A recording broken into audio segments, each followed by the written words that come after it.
আসসালামু আলাইকুম। যারা ওজন কমানোর জন্য ট্রাই করছেন তারা কিন্তু এই খাবারটা খেয়ে দেখতে পারেন।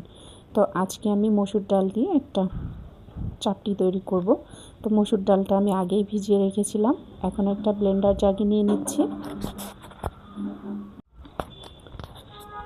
তো আপনারা আপনাদের পরিমাণ অনুযায়ী কিন্তু এই ডালটা নিয়ে নেবেন। আমি একটু বেশি করে নিয়েছি। এরপর এখানে লবণ দিয়ে দিতে হবে। তো লবণটা আমার স্কিপ হয়েছে। এরপর আমি এখানে একটা পেঁয়াজের অর্ধেক দিয়েছি, 2টা রসুনের কোয়া দিয়েছি, আর 1 টুকরো আদা দিয়েছি। এরপর দিয়ে দিলাম লাল মরিচের গুঁড়া, হলুদের গুঁড়া, আর সেই সাথে এখানে দিয়ে দিচ্ছি গরম মশলার গুঁড়া আর ধনিয়ার গুঁড়া। তো এখন আমি এখানে অল্প করে পানি দিয়ে দিচ্ছি, যেহেতু একটু ঘনত্বটা ভারী হবে সেই অনুযায়ী এটা ব্লেন্ড করে নিচ্ছি।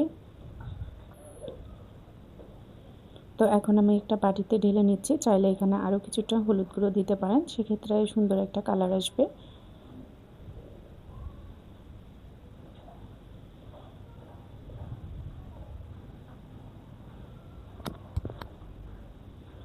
তো এখন আমি একটা ফ্রাই প্যান গরম করতে চুলায় বসিয়ে দিয়েছি। যখন হালকা গরম হবে তখন কিন্তু ব্যাটারটা দিয়ে দিতে হবে, আর এভাবে চামচ দিয়ে চারপাশে ঘুরিয়ে ঘুরিয়ে নিচ্ছি।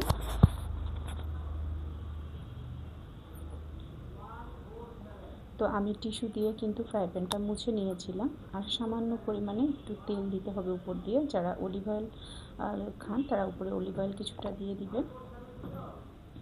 তো এখানে এখন একটা আমি ডিম দিয়ে দিচ্ছি, উপরে কিছুটা কাঁচামরিচ কুচি দিয়ে দিলাম, সাথে কিছুটা দিয়ে দিচ্ছি পেঁয়াজ কুচি। তো এরপর আমি এখানে কিছুটা শসা কুচিও দিয়ে দিব, আর যদি হাতে টমেটো থাকে তাহলে টমেটো কুচিটা দিলে খেতে কিন্তু অনেক বেশি ভালো লাগবে। এখানে আমি কিছুটা দিয়ে দিচ্ছি গাজর কুচি। তো এখন আমি এখানে শসা কুচিটাও দিয়ে দিলাম, একটা ঢাকনা দিয়ে দিচ্ছি। হালকা আছে কিন্তু এটা রান্না করে নিতে হবে।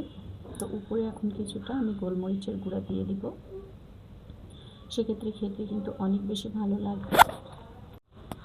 তো নিচটা কিন্তু অনেক বেশি মুচমুচে হয়েছে, এটা গরম গরম খেতে অনেক বেশি ভালো লাগবে।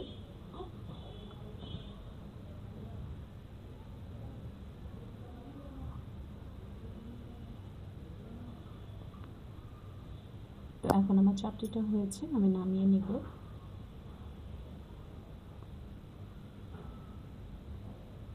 তো একটা প্লেটে উঠিয়ে নিচ্ছি। তো এভাবে আমি বাকি চাপটিগুলোও বানিয়ে নিব।